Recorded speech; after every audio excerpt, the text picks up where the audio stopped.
ಮೊದಲನೇದಾಗಿ ಇವತ್ತಿನ current affair ಕ್ಲಾಸ್ಗೆ ಎಲ್ಲರಿಗೂ ಸ್ವಾಗತ ಕೋರ್ತಾ ಮೊದಲನೆಯ ಪ್ರಶ್ನೆ ಕಡೆ ಹೋಗೋಣ. ಇತ್ತೀಚೆಗೆ ನಡೆದ ರಣಜಿ ಟ್ರೋಫಿ 2026 ಪ್ರಶಸ್ತಿಯನ್ನು ಯಾರು ಗೆದ್ದಿದ್ದಾರೆ ಅಂತೇಳಿ ಮೊದಲನೆಯ ಪ್ರಶ್ನೆ ಐತಿ.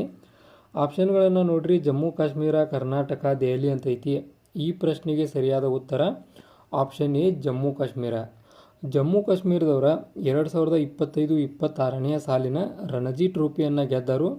ಇದು ಎಲ್ಲಿ ನಡೆದಿತ್ತಪ್ಪ ಅಂದ್ರೆ ಹುಬ್ಬಳ್ಳಿ ಒಳಗೆ ಫೈನಲ್ ಪಂದ್ಯ ನಡೆದಿತ್ತು. 8 ಬಾರಿ ಚಾಂಪಿಯನ್ ಅನಿಸಿಕೊಂಡಂಥ ನಮ್ಮ ಕರ್ನಾಟಕ ತಂಡವನ್ನು ಒಂದು ಬೃಹತ್ ಮೊತ್ತದಿಂದ ಇವರ ಸೋಲಿಸಿ ಈ ಒಂದು ಪ್ರಶಸ್ತಿಯನ್ನು ತಮ್ಮ ಮುಡಿಗೇರಿಸಿಕೊಂಡರು.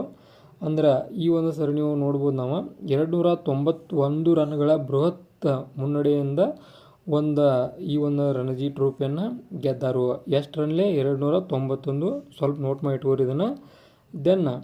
ಇದನ್ನು ಬಿಟ್ಟರೆ ನಾವು ಇನ್ನೊಂದು ಇಂಪಾರ್ಟೆಂಟ್ ಏನಪ್ಪ ಅಂದ್ರೆ ಇದು ಎಲ್ಲಿ ನಡೀತು ಅನ್ನೋದು ಅದು ಹುಬ್ಬಳ್ಳಿ ಒಂದು KSCE ಅನ್ನೋ ಒಂದು ಏನೈತಲ್ಲ ಕ್ರಿಕೆಟ್ ಒಂದು ಕ್ರೀಡಾಂಗಣ, ಅಲ್ಲೇ ಈ ಒಂದು ಫೈನಲ್ ಮ್ಯಾಚ್ ನಡೆದೈತಿ.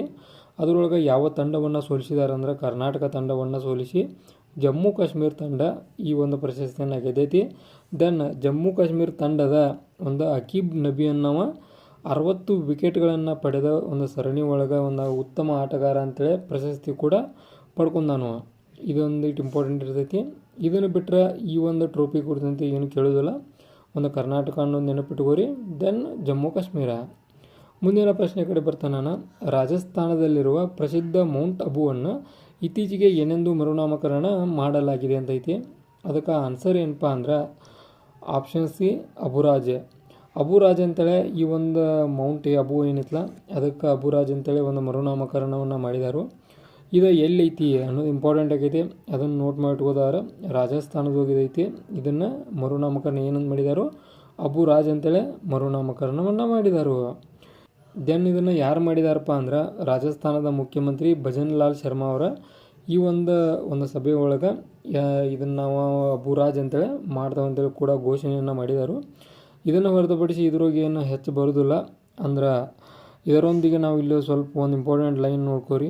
ಒಂದು ಕಾಮಣ್ಣನ ಎಂದು ಮರುನಾಮಕರಣ ಮಾಡಲಾಗಿದೆ. ಅಂದ್ರೆ ಒಂದು ಏನಿತ್ತಲ್ಲ ಬೇರೆ ಕಡೆ ಒಂದೊಂದು ಸಣ್ಣ ಇವನು ಕೂಡ ಬೇರೆ ಬೇರೆದಾಗಿ ಮರುನಾಮಕರಣವನ್ನು ಮಾಡಿದರು. ಒಂದು ಹಜಾಪುರವನ್ನು ಈಗ ಯಜ್ಞಾಪುರ ಅಂತೇಳಿ ಕೂಡ ಮರುನಾಮಕರಣ ಮಾಡಲಾಗೈತಿ. ಇವೆಲ್ಲ ಎಲ್ಲಿ ನಡೆದವಪ್ಪ? ಎಲ್ಲ ರಾಜಸ್ಥಾನದಾಗ ನಡೆದವು. ಇದನ್ನು ಬಿಟ್ಟರೆ ಇದ್ರಾಗ ಏನು ಇಂಪಾರ್ಟೆಂಟ್ ಇಲ್ಲ. ಮುಂದಿನ ಪ್ರಶ್ನೆ ನೋಡ್ರಿ. ಒಂದು ಗರ್ಭಕಂಠದ ಒಂದು ಕ್ಯಾನ್ಸರ್ ತಡೆಗಟ್ಟಲು 14 ವರ್ಷ ವಯಸ್ಸಿನ ಬಾಲಕಿಯರಿಗೆ ಒಂದು HPV ಲಸಿಕೆ ಅಭಿಯಾನವನ್ನು ಪ್ರಧಾನಮಂತ್ರಿ ನರೇಂದ್ರ ಮೋದಿ ಎಲ್ಲಿ ಪ್ರಾರಂಭಿಸಿದರು ಅಂತೈತಿ. ಇದನ್ನು ಎಲ್ಲಿ ಪ್ರಾರಂಭಿಸಿದಾರಂದ್ರೆ ಅದು ಅಜ್ಮೀರ್ ಒಳಗೆ. ಆಪ್ಷನ್ ಬಿ ಇದಕ್ಕೆ ಸರಿಯಾದ ಆನ್ಸರ್ ಆಗೈತಿ. ಇದು ಏನೇನೈತಿ ಇದ್ರದ್ದು ರಿಲೇಟೆಡ್ ಅಂತ ಸ್ವಲ್ಪ ನೋಡೋದಾದ್ರೆ ಒಂದು 14 ವರ್ಷದ ಬಾಲಕಿಯರಿಗೆ ಯಾರಿಗೆ ನೀಡಲಾಗಿದೆ ಅಂತೈತಿ. ಒಂದು 14 ವರ್ಷದ ಬಾಲಕಿಯರಿಗೆ ಇನ್ನೊಂದು ನೋಟ್ ಮಾಡಿಕೋರಿ. ಯಾವ ಲಸಿಕೆ ಅಂದ್ರೆ ಒಂದು HPV ಲಸಿಕೆ. ಇದನ್ನೊಂದು ಸ್ವಲ್ಪ ನೋಟ್ ಮಾಡಿಟ್ಕೋರಿ. ಆನಂತರ ಇದು ಒಂದು ಅಪ್ರಾಪ್ತ ಒಂದು ವಯಸ್ಸಿನ ಇರುವಂಥ ಬಾಲಕಿಯರಿಗೆ ನೀಡುವಂಥ ಒಂದು ಇದಾಗೈತಿ. ಒಂದು ಕ್ಯಾನ್ಸರನ್ನು ತಡೆಗಟ್ಟಲು ಈ ಒಂದು ಕಾರ್ಯಕ್ರಮವನ್ನು ಪ್ರಧಾನಿ ಮೋದಿಯವರ ಹಮ್ಮಿಕೊಂಡರು. ಯಾರು ಹಮ್ಮಿಕೊಂಡರು? ಪ್ರಧಾನಿ ಮೋದಿಯವರ. ಇದನ್ನು ಇಂಪಾರ್ಟೆಂಟ್ ನೋಟ್ ಐತಿ. ಇದನ್ನೊಂದು ಸ್ವಲ್ಪ ಇಟ್ಕೋರಿ. ಇದನ್ನು ಎಲ್ಲಿಪ್ಪ ಅಂದ್ರೆ ಯಾವಾಗಪ್ಪ ಅಂದ್ರೆ ಫೆಬ್ರವರಿ 28, 2026 ರಾಜಸ್ಥಾನದ ಅಜ್ಮೀರ್ನೊಳಗೆ ಈ ಇದನ್ನು ಹೊರಡಿಸಿದರು.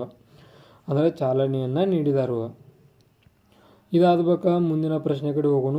ಯಾವ ದೇಶದಲ್ಲಿ ಸ್ವಚ್ಛ ಅಡಿಗೆ ಯೋಜನೆಗಾಗಿ ಒಂದು ಪ್ಯಾರಿಸ್ ಒಪ್ಪಂದದ ಅಡಿಯಲ್ಲಿ ಮೊದಲ ಕಾರ್ಬನ್ ಕ್ರೆಡಿಟನ್ನು ವಿಶ್ವಸಂಸ್ಥೆ ಅನುಮೋದಿಸಿದೆ ಅಂತೈತಿ.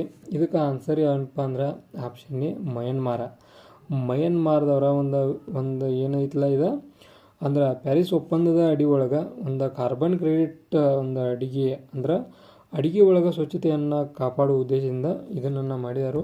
ಇದರ ಬಗ್ಗೆ ಏನು ಹೆಚ್ಚು ಕೇಳೋಂಗಿಲ್ಲ. ಅಂದ್ರೆ ಮಯನ್ಮಾರೋಗ ಇದನ್ನು ಒಂದು ಕ್ರೆಡಿಟನ್ನು ಅನುಮೋದಿಸಿದಾರೆ ಅಂತ ಹೇಳಿ ಇದನ್ನೊಂದಷ್ಟು ಇಂಪಾರ್ಟೆಂಟ್ ಐತಿ. ಇದನ್ನು ಬಿಟ್ಟರೆ ಬೇರೆ ಏನು ಅಷ್ಟೇನು ಇಂಪಾರ್ಟೆಂಟ್ ಅಲ್ಲ. ಒಂದು ಹಸಿರುಮನೆ ಅಲ್ಲಿಲ್ಲ ಒಂದು ಹೊರಸೂಸುವಿಕೆಯನ್ನು ಕಡಿಮೆ ಮಾಡೋಕೆ ಈ ಇದನ್ನು ಮಾಡಿದ್ದಾರೆ ಅಂತ ಇದನ್ನೊಂದು ಸ್ವಲ್ಪ ನೋಟ್ ಮಾಡಿಟ್ಕೋರಿ. ಕಾರಣ ಏನಿದಕ್ಕೆ? ಒಂದು ಹಸಿರುಮನೆ ಅನಿಲಗಳನ್ನು ಕಡಿಮೆ ಮಾಡುವ ಉದ್ದೇಶದಿಂದಾಗಿ. ಮುಂದಿನ ಪ್ರಶ್ನೆಗಳನ್ನ ಡೈರೆಕ್ಟಾಗಿ ಬರ್ತಾನು. ಒಂದು ಪದ್ಮಶ್ರೀ ಪ್ರಶಸ್ತಿ ಪುರಸ್ಕೃತ ಒಂದು ಟೀಕೆ ಒಂದು 18ನೇ ವಯಸ್ಸಿನಲ್ಲಿ ನಿಧನರಾದ ಒಂದು ವುಮ್ಮನ್ ಯಾರು ಅಂತೈತಿ. ಅವ್ರು ಯಾರಪ್ಪ ಅಂದ್ರೆ ಒಂದು ಸಮಾಜಶಾಸ್ತ್ರಜ್ಞರಾಗಿದ್ದರು. ಇವರ ಭಾಳಷ್ಟು ಒಳ್ಳೆಯ ಕೆಲಸಗಳನ್ನು ಕೂಡ ಮಾಡಿದರು. ಡೆಫಿನೆಟಾಗಿ ಇದು ಕೂಡ ಇಂಪಾರ್ಟೆಂಟ್ ಆಗೈತಿ. ಇವ್ರ ಬಗ್ಗೆ ಒಂದು ಖ್ಯಾತ ಒಂದು ಸಮಾಜಶಾಸ್ತ್ರಜ್ಞ ಅನಿಸಿಕೊಳ್ಳುವ ಒಂದು ಟೀಕೆ ವುಮ್ಮನ್ ಇತ್ತೀಚೆಗೆ ತಮ್ಮ 18ನೇ ವಯಸ್ಸಿನಲ್ಲಿ ನಿಧನರಾದರು. ಇವರು ಎಷ್ಟನೇ ವಯಸ್ಸಿನ ನಿಧನ ಆದರೂ ಅದೊಂದು ಸ್ವಲ್ಪ ಇಂಪಾರ್ಟೆಂಟ್ ಐತಿ, ನೆನಪಿಟ್ಟುಕೋರಿ. 18ನೇ ವಯಸ್ಸಿನೊಳಗೆ ಟೀಕೆ ವುಮ್ಮನ್ ಅವರನ್ನು ಆಧುನಿಕ ಭಾರತೀಯ ಸಮಾಜಶಾಸ್ತ್ರದ ಒಂದು ಪ್ರಮುಖ ಶಿಲ್ಪಿ ಎಂದು ಕೂಡ ಪರಿಗಣಿಸಲಾಗೈತಿ. ಆನಂತರ ಒಂದು ವಿನೋಬಾ ಭಾವೆ ನೇತೃತ್ವದ ಭೂ ಸುಧಾರಣಾ ಒಂದು ಉಪಕ್ರಮವಾದ ಇದನ್ನೊಂದು ಸ್ವಲ್ಪ ನೋಟ್ ಮಾಡಿಟ್ಕೋರಿ. ಭೂದಾನ ಚಳವಳಿಯನ್ನು ಅವರು ಅತ್ಯಂತ ಪ್ರಭಾವಶಾಲಿ ಕೃತಿಯಲ್ಲಿ ಒಂದಾದಂತೇಳಿ ಅದರಾಗ ಪರಿಗಣಿಸಲಾಗೈತಿ. ಅಂದರೆ ಇದರ ಅರ್ಥ ಇಷ್ಟ, ಇವರ ಒಂದು ಸಮಾಜಶಾಸ್ತ್ರಜ್ಞರಾಗಿದ್ದರು. ಭಾಳಷ್ಟು ಒಂದು ಕೃತಿಗಳನ್ನು ಕೂಡ ಕೃತಿಗಳನ್ನು ರಚಿಸಿದಾರಂತಲ್ಲ, ಇವರು ಅದನ್ನು ಕೂಡ ಮಾಡಿದರು, ಇದನ್ನು ಕೂಡ ಮಾಡಿದರು. ಅಂದ್ರೆ ಎಲ್ಲ ಕಡೆಯಿಂದ ಒಂದು ಇಂಪಾರ್ಟೆಂಟ್ ಆದ್ದರಿಂದ ಇವ್ರ ಹೆಸರು ಕೂಡ ನೆನಪಿಟ್ಕೋರಿ. ಯಾಕಂದರೆ ರೀಸೆಂಟಾಗಿ ನಡೆದ ಕಾರಣಕ್ಕೆ ಇದು ಕೂಡ ಸ್ವಲ್ಪ ಮಟ್ಟಿಗೆ ಇಂಪಾರ್ಟೆಂಟ್ ಆಗೈತಿ. ದೆನ್ ಮುಂದಿನ ಪ್ರಶ್ನೆ ಕಡೆ ಹೋಗೋಣ. ನೀತಿ ಅಡಿಯಲ್ಲಿ ಅಟಲ್ ಒಂದು ಇನ್ನೋವೇಷನ್ ಮಿಷನ್ ಅಂದ್ರೆ AIM ಆಯೋಗ ಒಂದು ಇದ್ರ AIM ಆಯೋಗದ ಬಗ್ಗೆ ಸ್ವಲ್ಪ ಇಂಪಾರ್ಟೆಂಟ್ ಐತಿ ಭಾಳಷ್ಟು. ಇದನ್ನು ನೋಟ್ ಮಾಡಿಟ್ಕೋರಿ. ಒಂದು ಭಾರತದ ಮೊದಲ ರಾಜ್ಯ ಇನ್ನೋವೇಷನ್ ಮಿಷನ್ ಅಂದರೆ SIM ಅನ್ನು ಯಾವ ರಾಜ್ಯದಲ್ಲಿ ಪ್ರಾರಂಭಿಸಲಾಗೈತಿ ಅಂತೈತಿ. ಇದನ್ನು ಎಲ್ಲಿ ಪ್ರಾರಂಭಿಸಿದಾರೆ ಅಂದ್ರೆ ಆಪ್ಷನ್ ಬಿ ತ್ರಿಪುರಾ ಒಳಗೆ ಇದನ್ನು ಪ್ರಾರಂಭಿಸಿದರು. ಅಂದ್ರೆ ಇದು ಇಂಪಾರ್ಟೆಂಟ್ ಪ್ರಶ್ನೆ ಐತಿ. ಅಂದ್ರೆ ಎದಕ್ಕೆ ರಿಲೇಟೆಡ್ ಇರೋ ಕಾರಣಕ್ಕೆ ಇಂಪಾರ್ಟೆಂಟ್ ಐತೆ ಅಂತ ಹೇಳ್ತಾನಂದ್ರೆ ನಾನು ಒಂದು ನಮ್ಮ ಭಾರತದಾಗ ನಡೆಯುವಂಥ ಒಂದಷ್ಟು ಸಣ್ಣ ವಿಷಯಗಳು ಒಂದು ಒತ್ತು ಕೊಟ್ಟು ನೋಡಿದ್ರೆ ನಾವು ಈ ರಿಲೇಟೆಡ್ ಒಂದು ಫ್ಯಾಕ್ಟ್ಗಳು ಎಕ್ಸಾಮ್ ಪಾಯಿಂಟ್ಲಿ ಭಾಳ ಬಂದವು. ಆ ಕಾರಣಕ್ಕೆ ಇದನ್ನು ಸ್ವಲ್ಪ ನೋಟ್ ಮಾಡಿಟ್ಕೋರಿ. ಇದಕ್ಕೆ ಆನ್ಸರ್ ಏನೋ ತ್ರಿಪುರಾ. ಒಂದು ಮುಂದಿನ ಪ್ರಶ್ನೆ ನೋಡ್ರಿ. ಒಂದು ಗುಂಜ್ 2026 ಯುವ ಒಂದು ಏನೈತಲ್ಲ ಇದು ಉತ್ಸವವನ್ನು ಎಲ್ಲಿ ನಡೆಸಲಾಯಿತು ಅಂತೈತಿ. ಇದು ಕಾಮನ್ ಆಗಿ ಎಲ್ಲಿ ನಡೀತಿದೆ ಅಂತ ಬಂದ್ರೆ ಜಮ್ಮು ಕಾಶ್ಮೀರ ನಡೀತಿದೆ. ಆಪ್ಷನ್ ಸಿ ಇದಕ್ಕೆ ಆನ್ಸರ್ ರೈಟ್ ಆಗೈತಿ. ಮುಂದಿನ ಪ್ರಶ್ನೆ ನೋಡ್ರಿ. ಹೆಚ್ಚು ಚರ್ಚೆಯಾಗುವ 6ನೇ ತಲೆಮಾರಿನ ಒಂದು ಸ್ಕೈಸ್ಟಿಂಗ್ ಕ್ಷಿಪಣಿಯನ್ನು ಯಾವ ದೇಶ ಅಭಿವೃದ್ಧಿಪಡಿಸಿದೆ ಅಂತೈತಿ. ಈ ಸ್ಕೈಸ್ಟಿಂಗ್ ಏನೈತಲ್ಲ ಮಿಷನ್ ಒಂದು ಕ್ಷಿಪಣಿ, ಈ ಒಂದು ಕ್ಷಿಪಣಿಯನ್ನು ಅಭಿವೃದ್ಧಿಪಡಿಸಿದ ಆಪ್ಷನ್ ಎ ಇಸ್ರಾಯೇಲ್ದವರ. ಡೆಫಿನೆಟಾಗಿ ಒಂದು ಒಳ್ಳೆಯ ಒಂದು ಇದನ್ನು ಮಾಡಿದ್ದಾರೆ ಅಂತ ಹೇಳ್ಬೋದು. ಅಂದ್ರೆ ಭಾಳಷ್ಟು ಡೆಡಿಕೇಟೆಡ್ ಒಂದು ಇದನ್ನು ಕ್ಷಿಪಣಿಯನ್ನು ರೆಡಿ ಮಾಡಿದ್ದಾರೆ. ಇದರಿಂದ ಇವರ ಪ್ರಭಾವ ಕೂಡ ಭಾಳಷ್ಟು ಹೆಚ್ಚಾಗೈತಿ.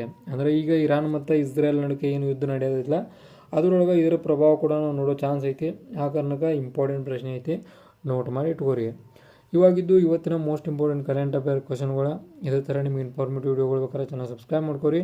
ವಿಡಿಯೋ ಇನ್ಫಾರ್ಮೇಟಿವ್ ಆದ್ರೆ ಮಾತ್ರ ಲೈಕ್ ಕೊಟ್ಟು ಹೋಗ್ರಿ.